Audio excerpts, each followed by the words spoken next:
estamos viendo la psicología de el alma separada.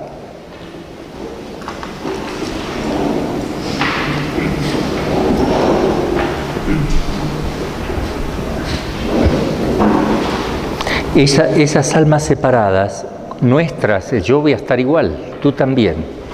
El alma cuando se separe va a tener ideas infusas también, es decir, van a recibir ideas infundidas en su mente directamente, no las van a conocer. Nosotros ahora conocemos las cosas a través de los sentidos, vamos conociendo cosas nuevas a través de la percepción de los sentidos, haciendo todo el proceso de abstracción. Pero en ese momento, como no están los sentidos, no está la parte corporal, vamos a conocer por ideas infusas. Un ángel puede infundirnos ideas, Dios puede infundirnos ideas, y nosotros, almas con almas, se van transmitiendo y las ideas, se infunden las ideas.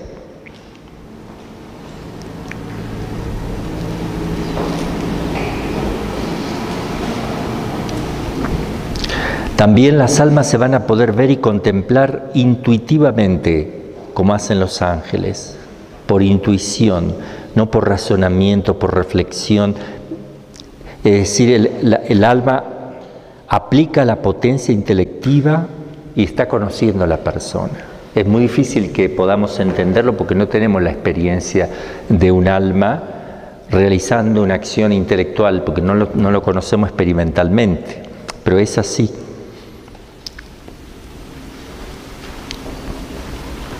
Conocen por consiguiente, cuando un alma contempla a la otra, la espiritualidad que tiene, la libertad, la inmortalidad de ellas mismas y de los demás.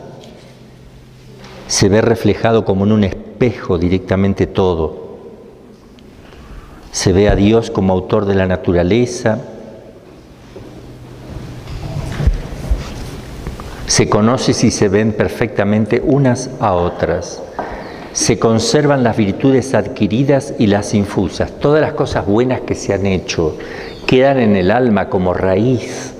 Es decir, todas las virtudes teologales, morales, todas las que has practicado te quedan en el alma. La belleza va a estar en el alma. Después va a redundar en el cuerpo, en la luminosidad del cuerpo.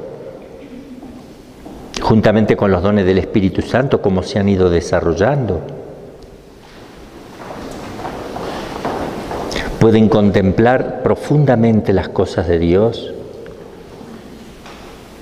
Estoy hablando de las almas que ya están en el cielo también, aquí, en este caso.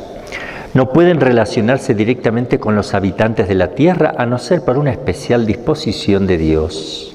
Sería un milagro, por disposición especial de Dios, un alma, tanto del cielo como del purgatorio, podrían ponerse en contacto con alguien de la tierra, pero no es natural. No es que ellos les sea eso propio, sino que porque Dios se lo permite o quiere Dios, ellas lo pueden hacer. Vamos a ver el tema de la confirmación en gracia. ¿Qué significa? Las almas del purgatorio están confirmadas en la gracia, no la pueden perder jamás. Se habla de que algunos santos fueron confirmados en gracia en vida, que Dios le prometió que no perderían jamás la gracia. No se sabe. Es un poco extraño, porque uno puede caer en la presunción, le puede hacer daño al alma, porque sí. Entonces, pero acá sí están confirmadas en gracia. No pueden perder jamás. Esto lo negó Lutero. Lutero afirmaba que las almas del purgatorio, antes de negar que existían, pecan continuamente deseando el descanso y la liberación de las penas. Así como que van insultando y todo porque no quieren eso. O sea, no. Están en el amor, se salvaron, viven en gracia y aman. Esta afirmación fue condenada por el Papa León X. ¿Por qué no insultan? ¿Por qué no se rebelan contra todo eso? Porque primero salieron de esta vida en gracia de Dios, porque en el juicio particular se les dio la sentencia irrevocable de la salvación que van a cumplir infaliblemente después de purificarse, porque las almas separadas se fijan, quedan fijadas inmutablemente en el bien o en el mal, si fueron condenadas. Queda fijo uno en el bien o en el mal. No hay punto medio. Cuando uno muere no hay un punto medio, son dos puntos nada más, extremos, tan extremos que uno no puede pasar hacia el otro y el otro hacia el... Eso lo encontramos en la parábola de Lázaro y el rico, Épulon. No se puede pasar de un punto al otro, pero no existe un punto tercero, que es lo que quisiéramos todo, que haya un punto intermedio, donde podamos ni allá ni acá, pero pasarla bien, como se diría.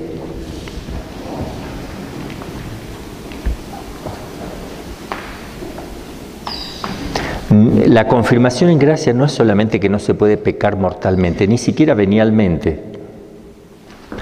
Si cuando se eligen cosas, se eligen siempre entre bienes. No quiere uno cosas que no sean bien. Y va a tener un instinto natural de la elección del bien de las cosas, porque su corazón es bueno, su alma es buena. Perdón. Entonces, espontáneamente va a querer todo lo bueno. No se necesita preguntar, ¿esto será bueno o será malo? Espontáneamente el alma hará todo lo bueno que pueda, elegirá entre cosas buenas, libremente, pero siempre serán cosas buenas. Vamos a ver el consuelo del purgatorio, que es otro tema muy lindo. En el purgatorio no todo es dolor y tormento.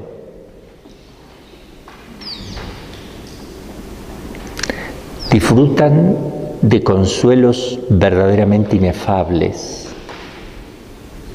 Es uno de los aspectos más bellos de la teología del purgatorio.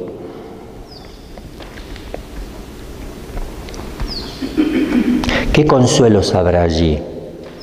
Primero, la certeza de la salvación es un consuelo tremendo.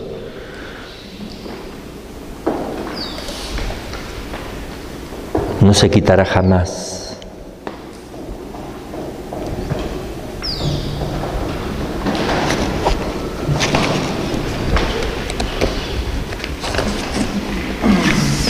San Juan de la Cruz coloca un texto, voy a leer. Esta es la causa por qué los que yacen en el purgatorio padecen grandes dudas de que han de salir de allí jamás y de que se han de acabar sus penas, porque aunque habitualmente tienen las tres virtudes teologales, fe, esperanza y caridad, la actualidad que tienen del sentimiento de las penas y privación de Dios no les deja gozar del bien actual y consuelo de estas virtudes, porque aunque ellos echan de ver que quieren bien a Dios, no les consuela esto, porque no les parece que los quiere Dios a ellos, ni que de tal cosa son dignos. Antes, como se ven privados de Él, puestos en sus miserias, parécenle que tienen muy bien en sí y por sí el ser aborrecidos y desechados de Dios con mucha razón para siempre. Está hablando del infierno. El padre Silverio de Santa Teresa explica la interpretación expresada por el santo en su nota, porque no es exacto lo que dice aquí. No, está hablando del purgatorio, pero es un error. Pero van a ver por qué le viene este error a San Juan de la Cruz. Se lo digo porque en algún momento lo pueden leer ustedes en sus obras. Él dice, vuelvo a repetir el texto que no es correcto, y ya va a explicar el padre Silverio por qué dice esto San Juan de la Cruz. Vuelvo a leer el texto. Esta es la causa por qué los que yacen en el purgatorio padecen grandes dudas de que han de salir de allí jamás. Está diciendo lo contrario, porque decimos, hay un consuelo que es la confirmación de que te has salvado y de que se han de acabar sus penas, porque aunque habitualmente tienen las tres virtudes teologales, fe, esperanza y caridad, la actualidad que tienen del sentimiento de las penas y privación de Dios no les deja gozar del bien actual, ¿no? Como que no gozan de nada, y consuelo de estas virtudes, porque aunque ellos echan de ver que quieren bien a Dios, no les consuela esto, porque no les parece que los quiere Dios, como que sienten que Dios no les ama a ellos, ni que de tal cosa son dignos. Antes, como se ven privados de Él, puestos en sus miserias, les parece que tienen muy bien en sí y por qué ser aborrecido y desechado de Dios con mucha razón para siempre. Ahora viene la explicación.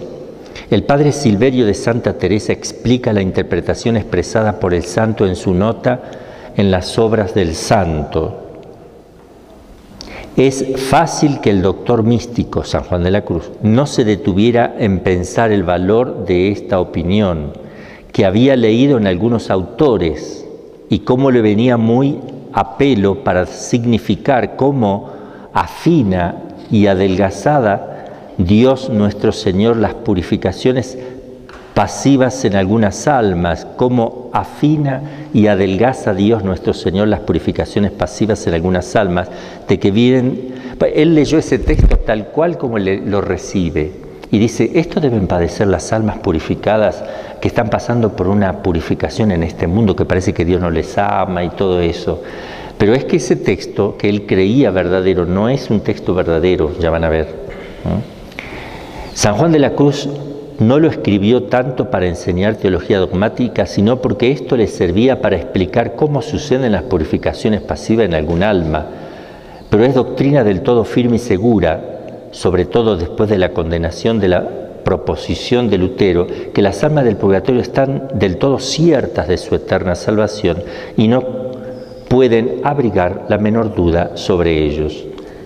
Esta seguridad les proporciona un gozo y alegría tan grande que contrarresta en gran parte la pena que experimentan por la dilación de la visión beatífica. Es una mezcla de gozo y dolor tan inefables que sería difícil determinar en un momento dado cuál de los dos sentimientos prevalece.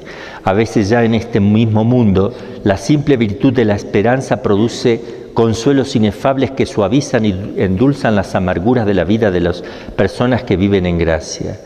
Tanto en el bien que espero que toda pena me da consuelo, dice San Juan de la Cruz. Bueno, acá no puse yo el texto, pero San Juan de la Cruz recibe esto como una cosa cierta de un santo, y no era así, ni escribió ese santo, no lo puse, se me pasó. Por eso él lo ponía como diciendo, bueno, acá dice esto, pero esto me viene bien para explicar, así son las purificaciones del alma. No está enseñando eso él, sino que lo pone para que entendamos cómo son las purificaciones del alma en este mundo. Creo que lo voy a sacar después el texto porque no va a crear confusión. Es decir, a ver, hay santos que en el momento del martirio morían incluso sonriendo, en éxtasis, con una sonrisa, estaban llenos de gozo, como transformado su rostro, mientras le estaban dando con todo. Entonces, ¿por qué? Porque prevalece el amor y el deseo de hacer eso por Cristo, y ven el cielo y la vida eterna y la posesión de Dios inmediatamente. En el purgatorio esto puede darse perfectamente así, es decir, que sea tanto el deseo de padecer por amor, que ya sea más bien, no se sabe si es dolor o gozo lo que se siente. Eso también es una posibilidad. La madre de elección, la ermitaña, me decía que ella quería ir al purgatorio por el gozo que se debe sentir allá de poder sufrir, y algo de cierto tiene, teniendo en cuenta esto, uno quiere irse al purgatorio, pero más que nada al cielo, ¿no? Otra de las cosas que va a producir gran gozo al alma es la conformidad con la voluntad de Dios. Quiero lo que Él quiere y esa conformidad va a producir un gozo enorme. Saber que uno está en la voluntad de Dios y está queriendo lo que Dios quiere y no hay otro modo. Y es plenísima. Eso va a producir mucho consuelo. Y esto pasa en esta vida también, cuando uno está haciendo algo difícil pero que sabe que Dios le gusta y lo está haciendo y lo va haciendo y lo termina de hacer más que nada, se queda muy contento. Cuando se abraza una cruz con valentía y con decisión, entendiendo que viene de Dios.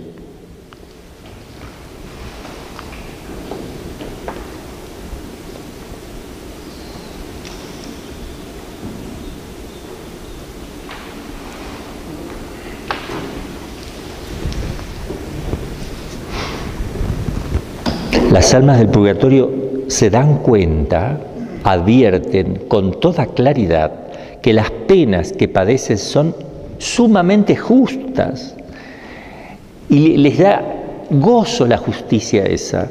No es como en este mundo que la justicia que se aplica al ladrón que tiene que ir preso no le va a caer bien. Acá sí cae todo perfectamente bien y las tienen plenamente merecidas por sus pecados. Se inclinan con amor ante la divina justicia que les parece tan santa y adorable como su misma misericordia. Y ellos no darían ni un solo paso para librarse de sus penas antes de la hora que Dios ha determinado. Quedan perfectamente tranquilas y gozosas, cualquiera que sea la distribución de los sufragios que le disponga la divina providencia. Nada les turba, nada les hace perder la paz. No quieren sino lo que Dios quiere. La intensidad de sus sufrimientos no perturba en nada la serenidad de su espíritu, porque esa turbación del alma proviene en esta vida de la alteración de las potencias sensitivas, y ellas la poseen tan solo radicalmente en la raíz del alma. Otra de las cosas que va a producir un gran gozo es el gozo de saberse que se están purificando. ¡Wow! Me estoy purificando, me estoy haciendo bello como Dios es bello. Me están quitando los pecados, no los pecados, pero las culpas. Es como si me quitaran suciedad, me están haciendo bello. Esto lo puede entender más la mujer que tiende a embellecer su rostro, ¿verdad? Le están quitando las arrugas y los granitos y todas las irregularidades del cutis. Pero todo el alma, ¿qué no daría una mujer tratamientos dolorosísimos? Y el gozo que cuando le están haciendo eso está experimentando de que están quitando los granos que no soporta.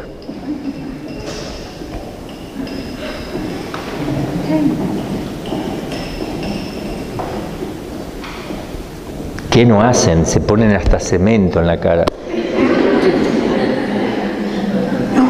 De todo lo que sea tremendo, basta de que no tengan ese grano o esa arruga o un pelito que se ve así en la luz del sol que no se nada.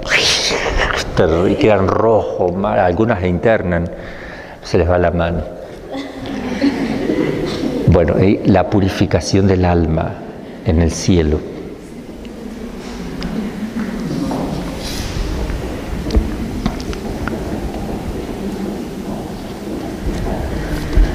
Este es otro motivo de inefable alegría para las almas del purgatorio, el ver que se van limpiando y purificando de las manchas que le afean ante la mirada de Dios. En el momento mismo del juicio particular, el alma se contempla a sí misma tal como es en realidad ante la mirada de Dios y se espanta. Se ve llena de granos en el alma. Y la vista de sus pecados e imperfecciones le causa un horror tal que ella solo se precipita en el infierno o en el purgatorio sin que nadie le diga, ni se tira, se zambulle, ¿no? Que no me vea así el Señor. Santa Catalina de Génova, luego de tener visiones del purgatorio, explica lo siguiente. Voy a leer lo que ella vio. Cuando llega la separación de los cuerpos y de las almas gravitan, si puedo hablar así, como naturalmente, hacia los diversos lugares que le están destinados. La que está manchada por el pecado mortal no espera que se la conduzca al lugar de los tormentos, a donde la llama la justicia divina.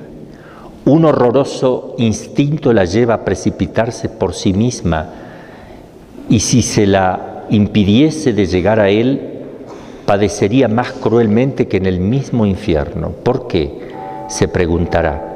Porque en cualquier otra parte estaría separada de la voluntad de Dios, que siempre va mezclada de misericordia. Pues, como tengo dicho, los réprobos en el infierno padecen menos de lo que han merecido.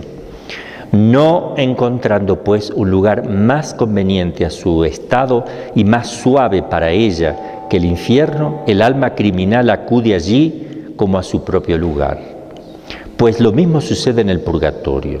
El alma justa, al salir de su cuerpo, viendo en sí misma alguna cosa que empaña su inocencia primitiva y se opone a su unión con Dios, experimenta una aflicción incomparable y como sabe muy bien que este impedimento no puede ser destruido sino por el fuego del purgatorio, se baja allí de repente y con plena voluntad, de manera que quien la detuviese en el camino la serviría muy mal. Sus tormentos serían mucho más intolerables en cualquier otro lugar que en aquel que está especialmente designado a su purificación, porque sabe que mientras subsista aquel impedimento no llegará a su último fin. Es verdad que la pena del purgatorio es diferente de la del infierno, como he dicho más arriba, pero la que sufriese en cualquier lugar que dejara subsistir el obstáculo para su felicidad sería todavía más cruel. Sabiendo que el purgatorio es el baño destinado a lavar esta especie de manchas, corre allá apresuradamente y se precipita en sus llamas, pensando mucho menos en los dolores que le esperan que en la dicha de encontrar allí su primitiva pureza. Es como el mártir también, que lo tiran a la fosa de los leones, está contento viendo lo que viene, no lo que viene después de un momento difícil. Otra de las cosas que va a experimentar el alma es el alivio continuo, porque es mientras se van purificando va viendo un mayor alivio. Es un alivio continuo. Entonces el tema es el ingreso, pero al segundo nuestro o al minuto nuestro ya está aliviada, porque de más a menos. El ingreso es tremendo, pero a partir de ahí lo lindo, hay una esperanza humana también, si se quiere decir así, no solo teológica, de lo que es el salir de ahí. Entonces se le va cortando, va sintiendo alivio. Vamos a leer a Santa Catalina de Génova, que explica esto. Dice así: me valdré de una comparación que puede dar alguna luz sobre esta verdad. Un cristal cubierto con una capa de lodo, o podría recibir los rayos del sol sin que esto proviniese del astro, el cual no cesa de esparcir su luz por todas partes, sino porque esta luz está interceptada por aquel cuerpo extraño. Empezad a limpiar aquel cristal y veréis cómo va penetrándole la luz a proporción que lo limpiáis. De la misma manera, el pecado es un orín que cubre el alma y le impide recibir los rayos del verdadero sol, que es Dios. Mas el fuego del purgatorio devora aquel orín, y a medida que éste desaparece, el alma recibe con más abundancia aquella luz divina que introduce consigo el contento y la paz. Se hace, pues, un argumento sucesivo de tranquilidad en las almas del purgatorio por medio de la acción devoradora del fuego en el impedimento que se oponía a ella, y este efecto va aumentando siempre hasta que expira el plazo señalado de la pena. Este tiempo disminuye también cada día y cada instante. Bueno, otro alivio: la asistencia espiritual de la Virgen María y del ángel de la guarda. Muchas revelaciones privadas dan testimonio de esto. Revelaciones obviamente de personas canonizadas y avaladas por la Iglesia. Según estas revelaciones, entre las cuales recordamos Santa Faustina Kowalska, parece ser que las almas del purgatorio gozan con frecuencia de la asistencia espiritual y alivios y consuelos maternales de la Santísima Virgen, como también consuelo del propio ángel de la guarda de cada alma, que le acompaña y anima constantemente.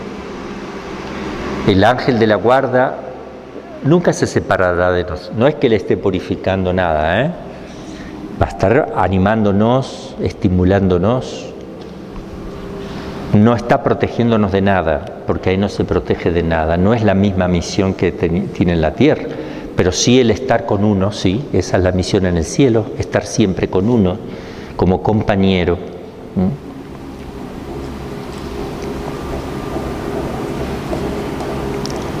Nada de antiteológico hay en estas piadosas creencias y parece natural que la dulce Reina del Cielo mire con maternal compasión a aquellas almas que sufren y ejercite sobre ellas su emocionante condición de consoladora de los afligidos que le atribuye a ella la Iglesia en la liturgia oficial. Y como dice Santa Faustina, pueden recibir la visita de la Virgen María, a quienes las almas le llaman estrellas del mar. Así dice Santa Faustina en el número 777 al 782 del diario. Ahí habla de la visión del cielo, del infierno y del purgatorio que ella tuvo. Número 777 al 782.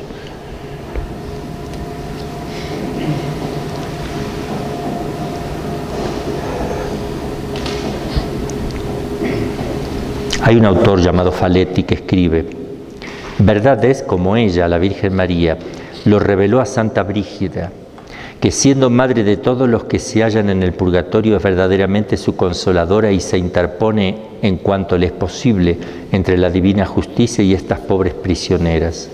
No hay tormento que no le haya mitigado algún tanto y se haya hecho más ligero en su ayuda y merced a sus súplicas. Según afirma Navarino, las oraciones de esta señora son para las almas pacientes como el rocío de la mañana para la hierba casi seca y quemada por el calor del sol. Son como agua benéfica y refrescante que modera los ardores intolerables del fuego que les abraza. Es verdad, según opinión de algunos santos y doctos personajes como San Pedro Damiano, un Dionisio Cartujano, un Gersón, un San Alfonso María de Ligorio, opinión no condenada ni impugnada por la Iglesia, que en sus solemnidades ella visita el purgatorio. Miren todos los que cité, Ella visita el purgatorio acompañada de multitud de ángeles y libra de aquellas penas a gran número de las almas. Es decir, las días de solemnidad, de fiesta, en atención a lo que hace la liturgia también en la tierra. Por eso hay que celebrarla de la mejor manera, con mucho gozo, con mucho amor a Dios, unas fiestas espectaculares. Porque en atención a eso, María visita las almas del purgatorio, rescata almas esa fe, adelanta los tiempos, alivia las almas.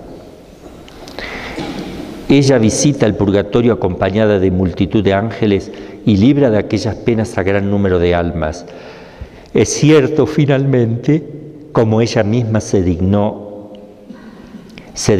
prometerlo al Papa Juan XXII, se lo dijo al Papa, que sus fieles devotos que llevan constantemente el escapulario del Karma y mueren revestidos de su hábito, son por ella visitados en el purgatorio, y en el día mencionado en la bula del sumo pontífice, que es decir, el primer sábado después de su muerte, verán caer rotas a sus pies las cadenas, si fueron fieles cumplidores de las condiciones impuestas, y por lo otro lado, no hay obstáculo que se oponga a los efectos de su promesa. Recuerda el escapulario aquí también, ¿no es cierto? Algo semejante parece que hay que decir con relación al ángel de la guarda, aunque su oficio de tal lo ejerce tan solo mientras el hombre permanece en esta vida, es decir, cuidarnos de los peligros espirituales y corporales, materiales. No hay ningún inconveniente en que visite el alma en el purgatorio, no para custodiarla, ya no lo necesita, sino para consolarla y animarla. No olvidemos que, según Santo Tomás, el ángel de nuestra guarda estará de algún modo eternamente vinculado a nosotros en el cielo, en cuanto que será nuestro ángel co-reinante. Luego parece natural que el purgatorio nos represente un paréntesis de esta vinculación que haya comenzado ya en esta vida, tanto más cuanto que el ángel puede sin dificultad alguna visitar el purgatorio y el alma recibir sus consuelos que tanto necesita. Vamos a ver ahora las almas con relación a nosotros que estamos en la tierra. Nos pueden visitar, pueden rezar por nosotros, nosotros por ellos. Esa relación, que es muy importante. Algunos tienen confusión en este punto.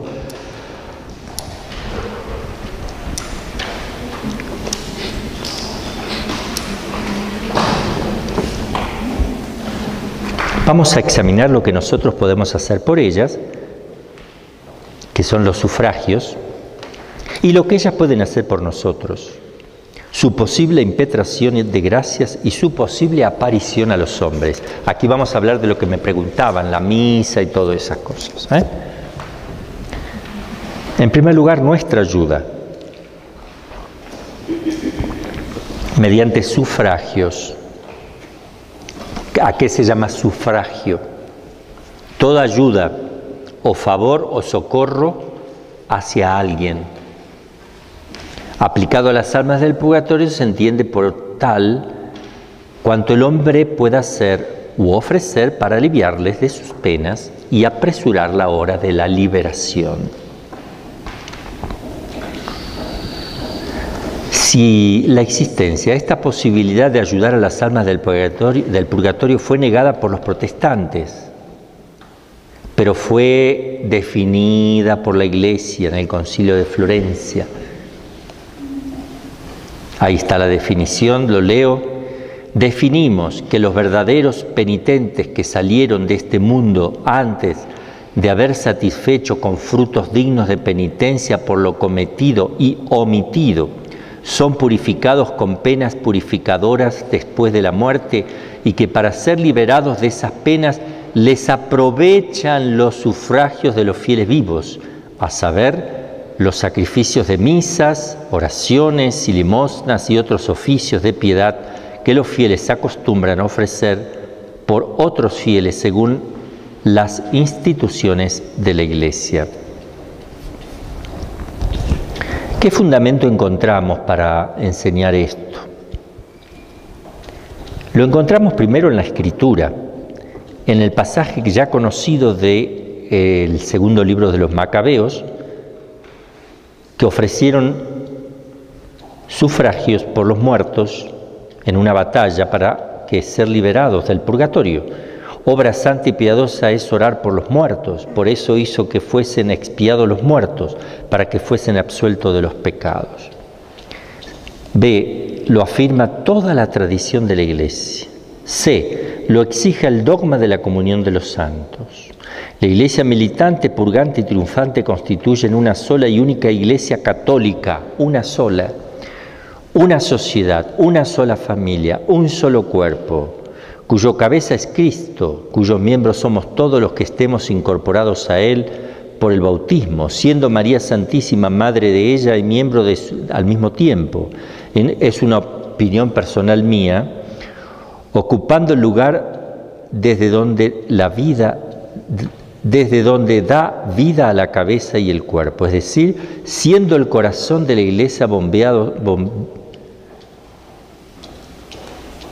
está mal redactado, siendo el corazón de la Iglesia la que bombea sangre a la cabeza, Cristo y a todos los miembros de su cuerpo místico, cada uno de nosotros, ella tiene que ser el corazón.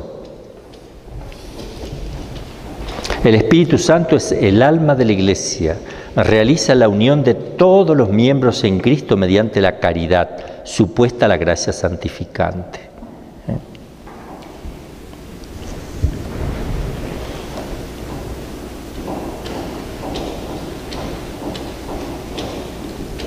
Bueno, no es que, nosotros con nuestros sufragios le ayudamos a las almas a purificarse más rápido, a aliviarles también, las dos cosas, le podemos ayudar a acortar el tiempo y aliviar la intensidad.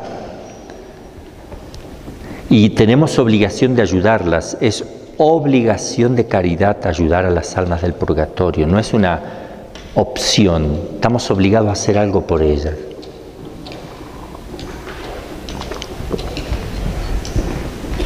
La ayuda a las almas del purgatorio no solo es posible y recomendable, sino que es además obligatoria para todos los cristianos. Por eso la Iglesia se asegura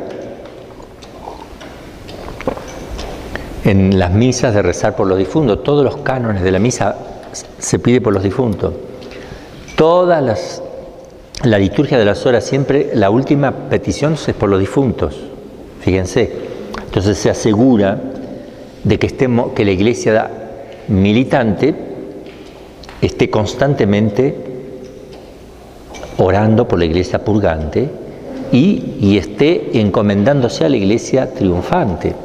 O sea, entre las tres están en continuo contacto. Lo exige la caridad. Si tenemos que amar incluso a los mismos enemigos, ¿cómo no vamos a amar a las almas del purgatorio que murieron en gracia, no? Lo postula la piedad. Piedad significa, la piedad se pone en práctica en una familia, es la actitud de amor hacia los padres, de los hijos hacia los padres, y por extensión a toda la Iglesia y a todo lo que es espiritual también.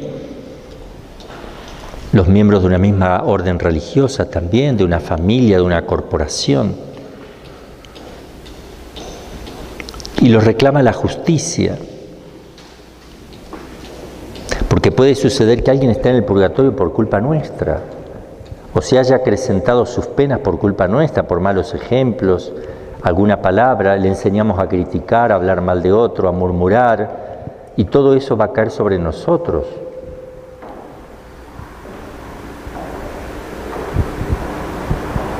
Damos mal ejemplo. Hay 3 modos de ayudarlas. Triple forma. La impetración, el mérito y la satisfacción.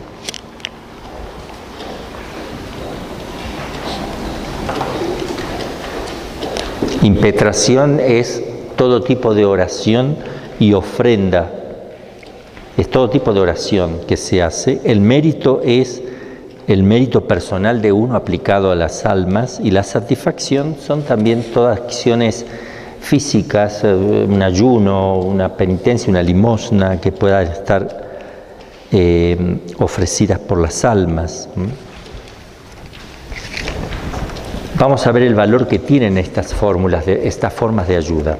La oración en primer lugar. No es infalible, no tienen un valor directo, no actúan ex opere operato, que producen necesariamente la acción, sino que tiene un valor indirecto, de conveniencia, porque la oración que hacemos no se dirige a la justicia de Dios, sino a la misericordia. Son como limosnas que pedimos para las almas.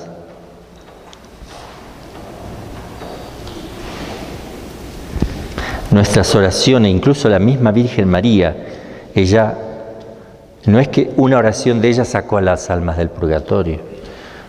Puede ser que sí, pero no necesariamente. Es decir, alivian, ayudan, no producen la acción ex opere operato. Ellos no pueden pedir su propia liberación ni interceder para ello. Ahí no hay satisfacción. El mérito.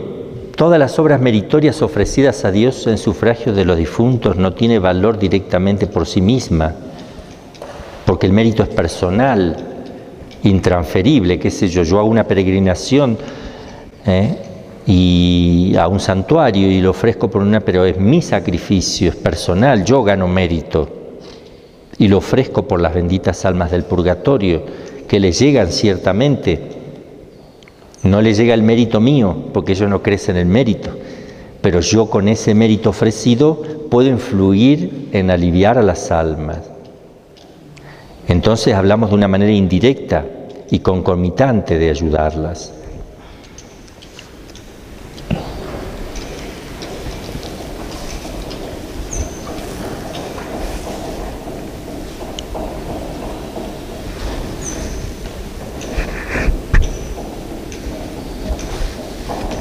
Y por satisfacción,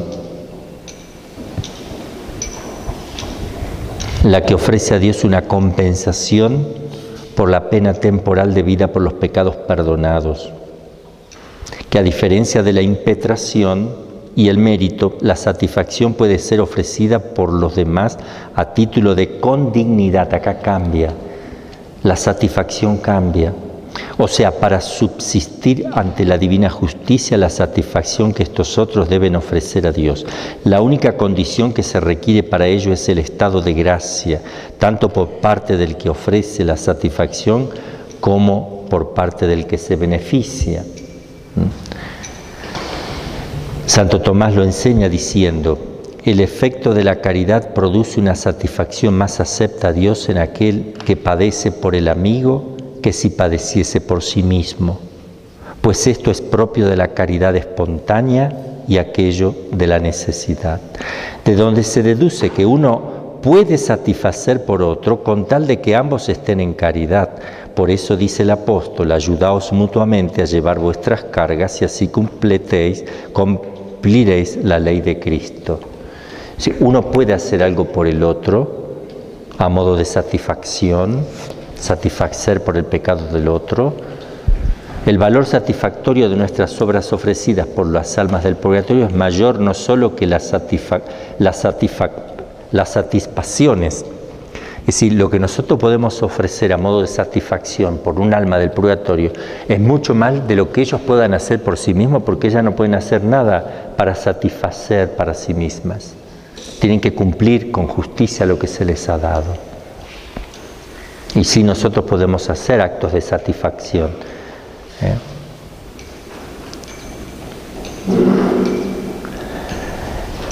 Son la aplicación de los sufragios. Hay sufragios comunes y particulares. Sufragios comunes es decir, voy a ofrecer sufragios por las almas en general. Y voy a ofrecer sufragios por mi tía, la tía Ruth, por decir algo. Voy a ofrecer por la tía Ruth. Entonces son dos cosas distintas. Los comunes se aplica a todos por igual y Dios sabe a quién aplicar, a quién le cae más que a otro, según muchas cosas que Dios tiene en cuenta. Incluso tiene en cuenta si uno creía en estas cosas y si lo hacía con otras almas durante la vida. También tiene en cuenta todo eso.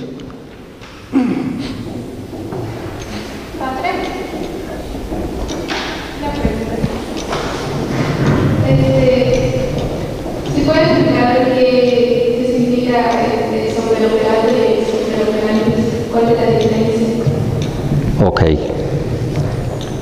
Es decir, en los sacramentos nosotros decimos que un sacramento que instituyó Jesús actúa ex opere operato, es decir, sí o sí produce el efecto por la misma fuerza del sacramento. Si el sacerdote dice, esto es mi cuerpo, eso es el cuerpo de Cristo y no hay otro modo. Aunque el sacerdote esté en pecado mortal, que el sacerdote, no sé, lo que quieran.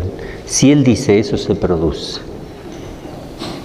Los sacramentales de la Iglesia, que no los instituyó Jesús, sino que lo instituye la Iglesia, no actúan de esa manera, sino que actúan ex opere operantis, según las disposiciones de la persona que está recibiendo o realizando esa acción. Entonces, yo voy a usar el agua bendita, depende, yo puedo usarla sin fe, no pasa nada, pero si yo lo uso con fe, sí pasa. Entonces, depende de mi fe. En cambio, que se bautizar, yo te bautizo en el nombre del Padre, del Hijo y del Espíritu, no depende de mi fe, se bautizó por la fuerza del sacramento mismo.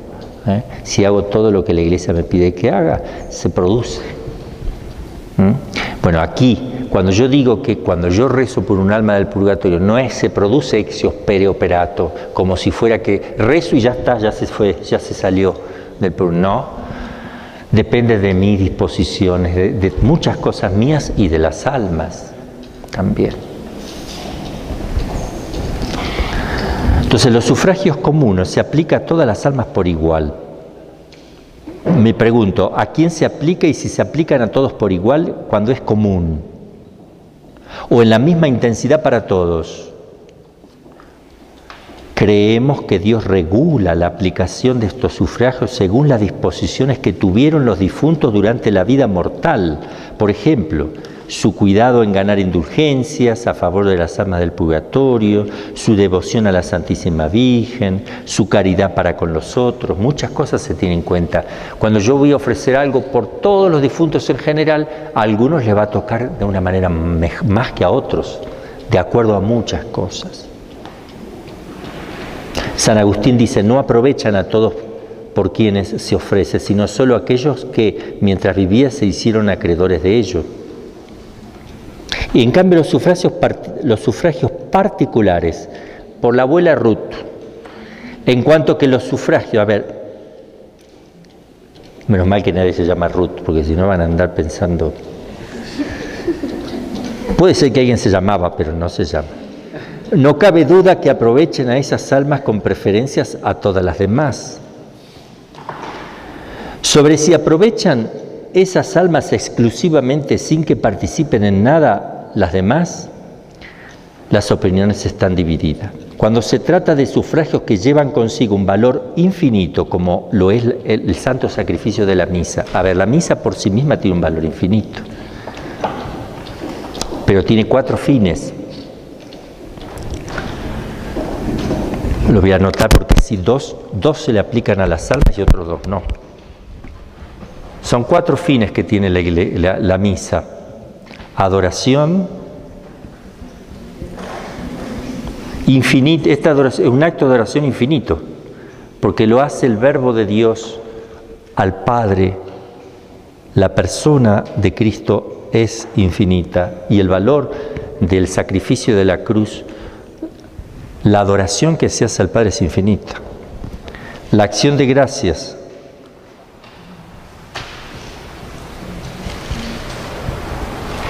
con otro tipo de letra, disculpen que 1, 2. Esta acción de gracia va a Dios directamente, es infinito. Ahora vienen otras 2 que son las que se le pueden aplicar, que van a Dios también, pero se le pueden aplicar a las almas. Uno es reparación por ellas. Reparación por ellas, infinito. El valor es infinito. Ahora vamos a ver por qué no se produce, por qué no. Yo ofreciendo una misa en reparación por todas no se salen todas. Y hubiera bastado la que le hizo Jesús y es la misma misa que yo estoy celebrando. Lo que pasa es que dice San Pablo que hay que padecer, cumplir lo que faltó a la pasión de Cristo. Hay algo nuestro que está reservado. Reparación y petición.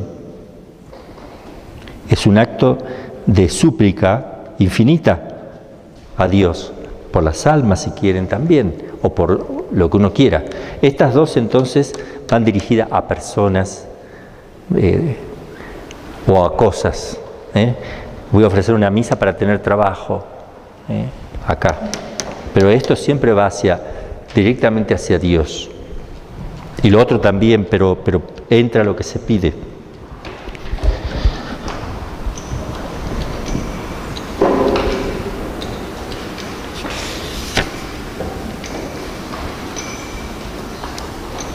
Entonces, cuando se trata de sufragios que llevan consigo un valor infinito, como lo es el sacrificio de la Santa Misa, muchos teólogos creen que aprovecha a todos por igual, a todas las almas por igual, a la manera que el sol alumbra lo mismo a una persona que a todo el mundo.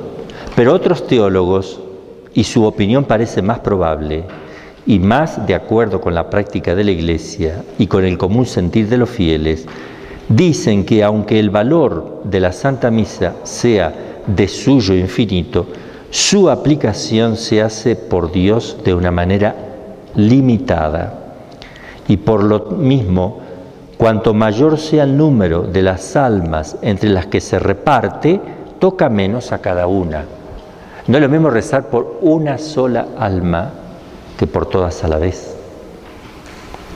No se trata del sol, causa universal, que alumbra por igual a todos, sino de una moneda, un precio concreto, particular, que se paga en satisfacción de una deuda determinada. Así opina Santo Tomás, y nos parece que es la verdadera. Porque de otra manera podríamos decir que basta una misa para que se salgan todas las almas.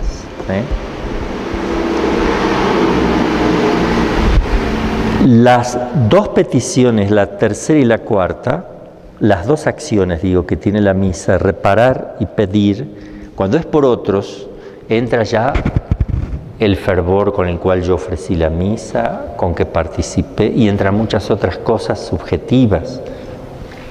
Porque hacia Dios la reparación es infinita y la petición es infinita, pero aplicado a lo que yo pido ya no es lo mismo.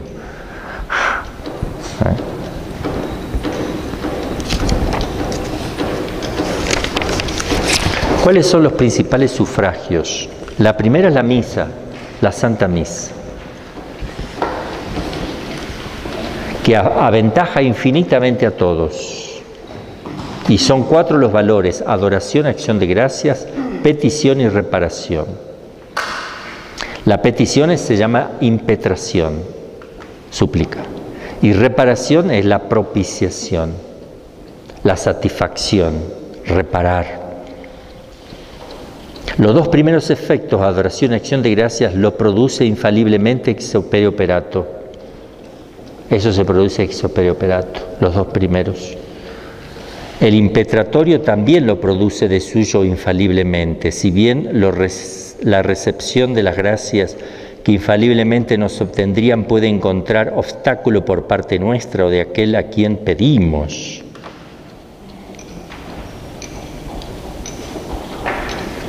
A las almas del purgatorio se les pueden aplicar los dos últimos valores, el impetratorio y sobre todo el satisfactorio, que son los últimos dos. Impetrar es pedir, y satisfacer es reparar.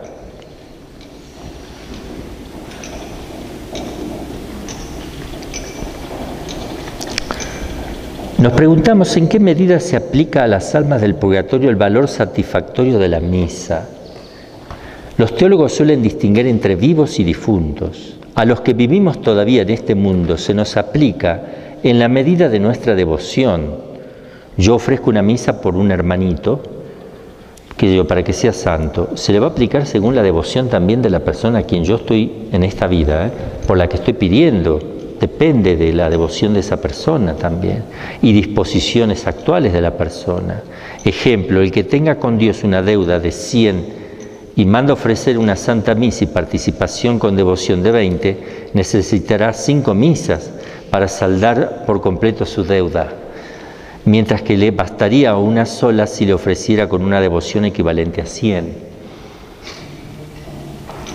Entonces, si yo voy a ofrecer por una persona, depende también de mi disposición, cómo ofrezco yo esa misa, y también depende de la persona a quien yo dirijo esa misa, qué disposiciones tiene hacia Dios.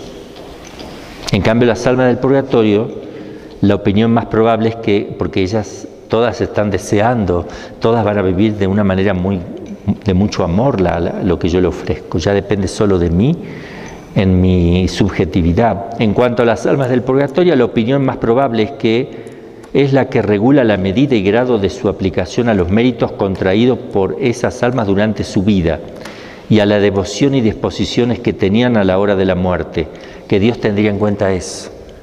¿Qué disposición tenían en la hora de la muerte y con qué devoción participaban en la misa ahora? Para que después, cuando se le aplique en mayor eficacia o menor. Un alma puede necesitar mayor número de misas que otra que tuvo mejores disposiciones.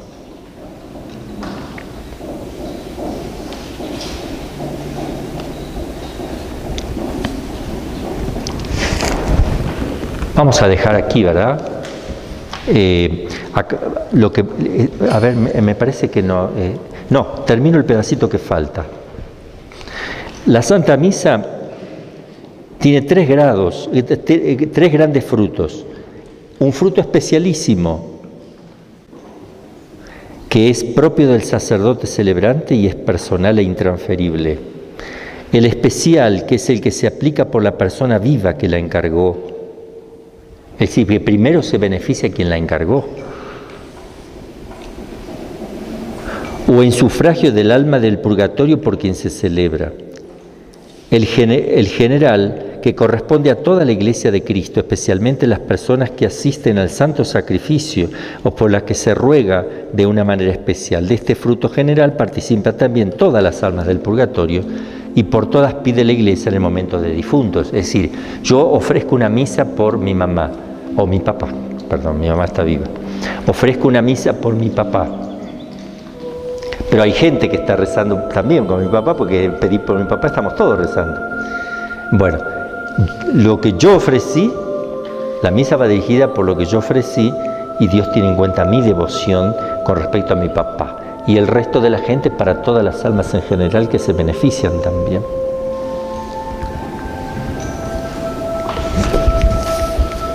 Bueno, después el segundo es la Sagrada Comunión, que es muy importante, esto le sigue a la misa en importancia, y lo vamos a dejar ya para la próxima, para no meter tantas cosas.